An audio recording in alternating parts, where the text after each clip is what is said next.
page, we're going to be starting off with a circle. Now this circle is going to go up towards the top half of the page. You need a lot of room below the circle and a tiny bit of room above.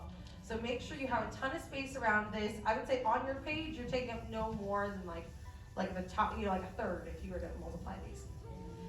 On here, we're just adding lots of these circles. I like to make a bunch, like 5 or 6, so that you have options. Options are nice. Then we're going to divide our circle in half by placing a vertical line going right down the middle and bringing this to the bottom of my page, kind of like we made a lollipop. We also need a horizontal line, and this will go almost all the way to the bottom of the circle. So not the very bottom, but a tiny bit above it. I'm going to bring this across. And these 2 lines are going to help us find all of his facial features. That way we know where to add his nose, his eyes, all of the above. And his nose is actually the first thing that we're going to be building up today. He has kind of a bigger nose, so we're going to place this below the circle, and I'm going to add a very big rainbow. So when we place it below, I don't want you to go to the bottom of your page, it's going to look like a horse. So instead, just go a tiny bit below it. You can even add a little tick mark. That's where I'm going to place mine. And I'm going to place a rainbow. And this rainbow is going the same shape as like the top of the circle here. So we're going to be bringing this down. It's kind of arched, like we're adding like the top half of a circle here. And it's the same width too. So you're just kind of copying that shape, just the top here. Bringing down this rainbow. And to complete it, we're going to add a very shallow U. So it is still curved, but it's nowhere near as arched as the circle. It kind of looks like a flattened football. And this is going to be the shape for his nose. This is also the first part of our drawing that's not going to change. So whenever you're comfortable with your nose, you're going to go back and we're going to lock this in. And locking in really just means that I'm pushing down my pencil, making this the darkest part of my drawing. As I darken it in, you'll notice that all the light lines will start to fade into the background, which is our goal. So if you weren't a big fan of your circle or anything like that, that's okay, because only the dark lines will be seen at the end of our drawing. So if you look at mine, you're going to go straight to the nose, right? And the circle's already starting to disappear behind it. To make this look a little bit more like a nose, we're going to give him some nostrils. And his nostrils kind of look like curlicues, but foxy ones. So I'm going to start a little bit off the center, and I'm going to bring up this diagonal line. This goes about halfway up the nose here. Then we're going to bring this slightly back in with another diagonal. And we're going to add 2 more of these, so it looks like a little spiral here for his nose. But a lot of flat lines make up the spiral, a little bit more edgy. And now he can breathe, which is always a good goal to have. Bless you. Hopefully you're not allergic to dragons. That'd be unfortunate. We're then going to move up and we're going to add his snout line. Now this is going to be a rainbow right at the bottom of the circle.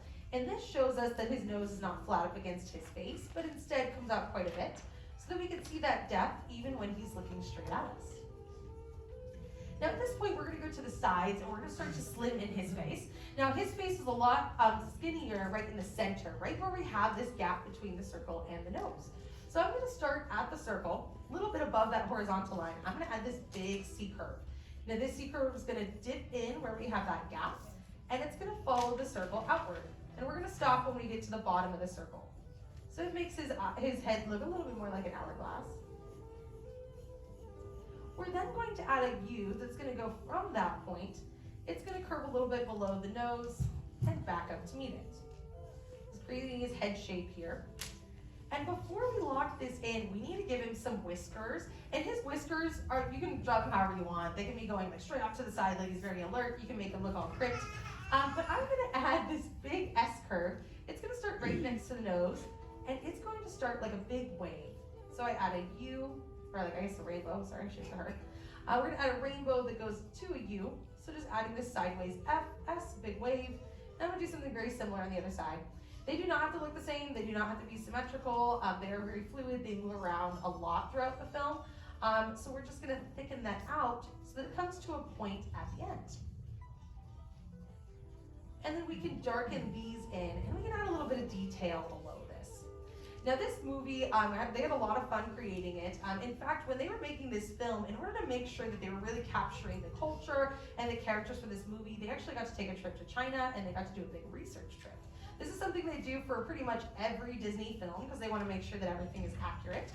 So when they were doing like Lilo and Stitch, they went to Hawaii, and for this film, they got to go to China, trying a lot of food, really capturing the culture, looking at outfits, that kind of thing, which I think would be really fun. Like, I mean, I'm sure it'd be fun to make a movie in general, but paid vacation, that sounds great too.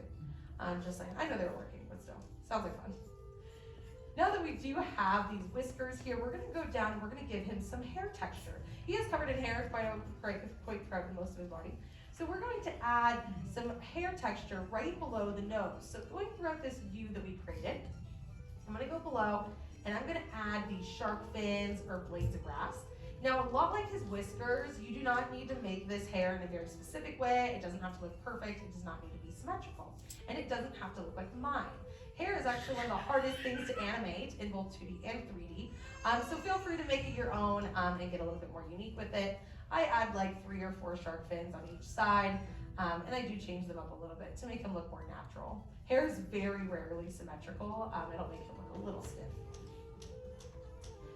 From here, we can then move down. We're gonna give him his chin, and his chin is a very simple shape. It's gonna be a U, a little bit smaller than the nose size.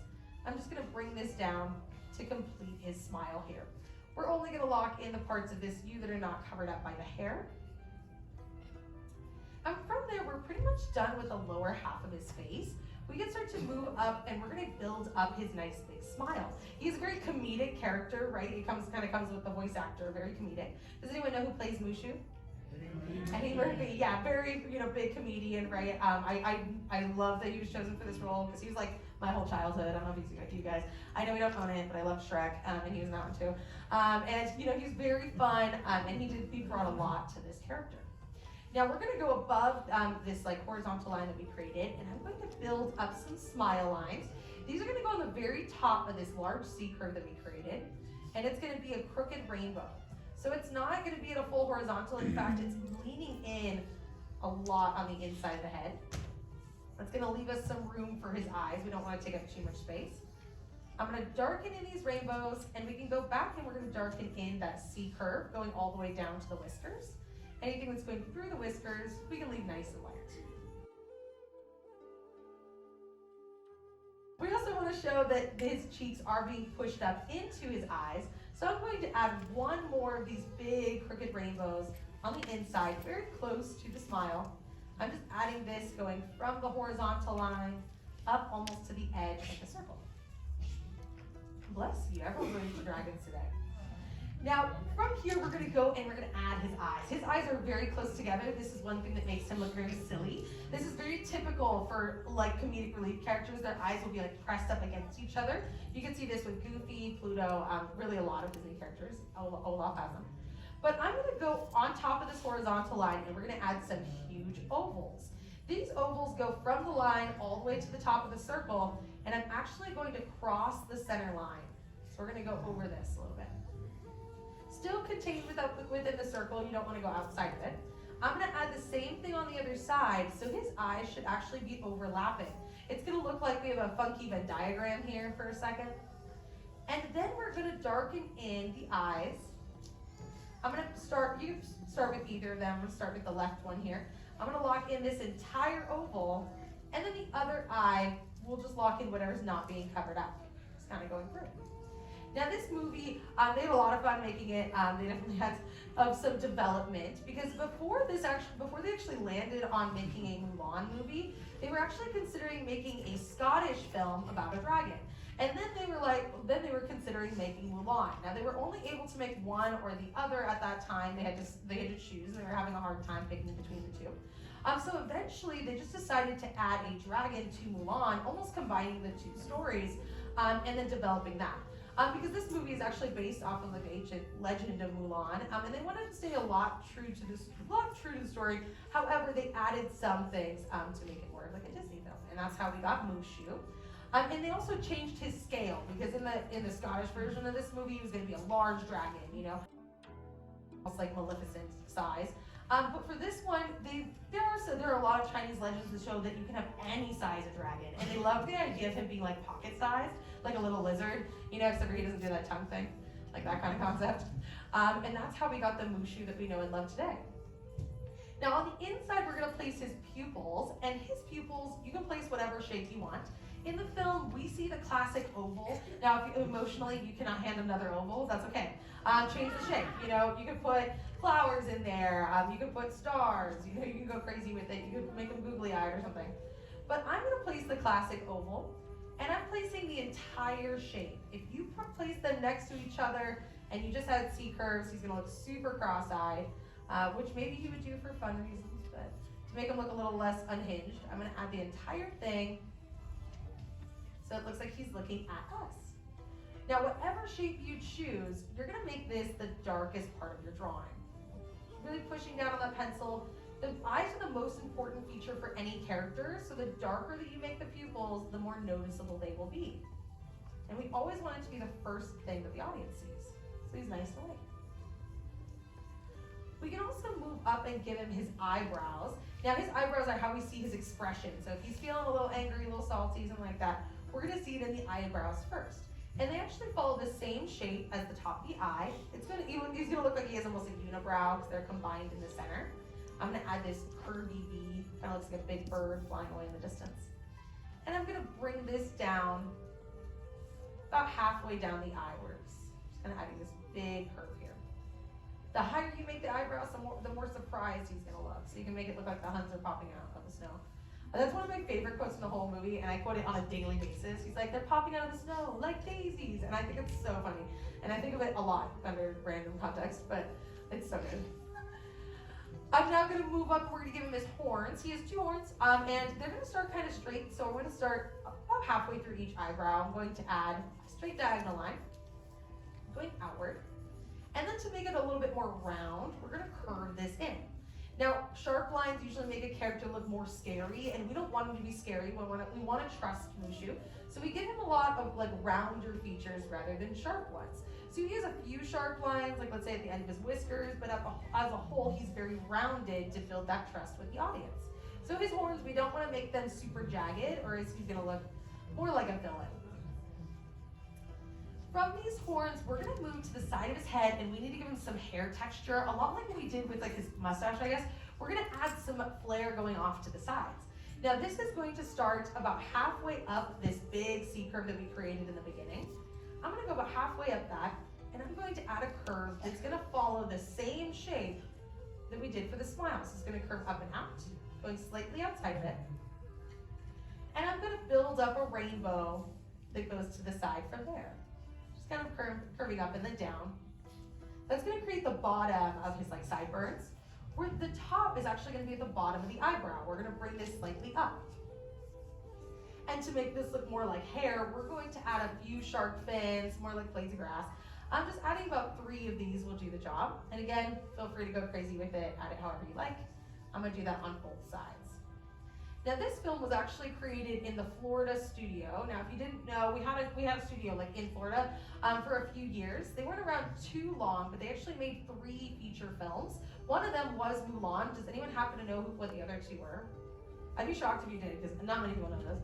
No, the other 2 were actually Lilo and Stitch and Brother Bear. Now as a little nod to this, when they created Lilo and Stitch, there's actually a poster of Mulan in Nani's room. So if you watch Lilo and Stitch, you can see it in the back, and that's just a little nod. They were created in the same studio. They love those little Easter eggs, so you can see that in there. Now, once we have this all locked in, the last thing that we need for our Mushu are his ears. And his ears are going to be kind of like pointy teardrops that we're going to place going through the whiskers and a little bit below the chin. I'm going to start off with a straight line. It's going to be a very similar shape to the horns, but we're going to do it really big and upside down. I'm going to go right next to this smile here, and I'm going to add a straight line going very lightly through everything. It's going to go outward. And you're going to bring this down toward the bottom of the chin, a little bit past it. Then, very similar shape we did for the horns here. I'm going to go to the bottom, I'm going to round this out, and I'm going to bring it back up to meet it. Again, being very light. It's going to give us those big curves here. And like I said, we rarely see symmetry in these kind of characters. So to avoid that, we're actually going to add one little like mark in his ear, a little tick here. I'm not sure exactly how we got this, but maybe it's just like the many years he's been around, but I'm adding this big C curve. We're going to lock that in, and then we're going to lock in any other part of the ear that is not being covered up, so you can go all the way through. Now, Eddie Murphy is one of the very few, very talented actors in this cast, and one of my favorite facts is actually not the English version of Mulan, but the version in Chinese. Now, Shang in this film, like the prince, the romantic interest. He actually was filmed by a pretty big celebrity in the Chinese version. I actually just learned this recently. Does anyone know who played Shang in the Chinese version? No, he was actually Jackie Chan. Yeah, crazy, right? I know, that's like a household name. You can actually see him singing on YouTube. I was watching the whole video. He played him, and I thought it was crazy that wasn't common knowledge. For so long, I had no idea that existed. So you can look it up, and you can see him singing as Shang. And I think that's just the coolest fact, because he was hiding there this whole time. I had no idea. I will say, I guess I hadn't seen the movie in Chinese myself, but now I've seen quite a bit of it. I'm going to add a little fold in his ear, and I'm going to do this by going toward the bottom. I'm going to add this big curve going up toward the top. And anything else you want to give your Mushu is considered extra credit. So if you want to add something in the background, you definitely can. You can put Cricky back there. You can go crazy. You can add a cow or something. But whenever you're done, find a spot on your page and sign your name nice and proud, because every artist needs a signature, and that's it.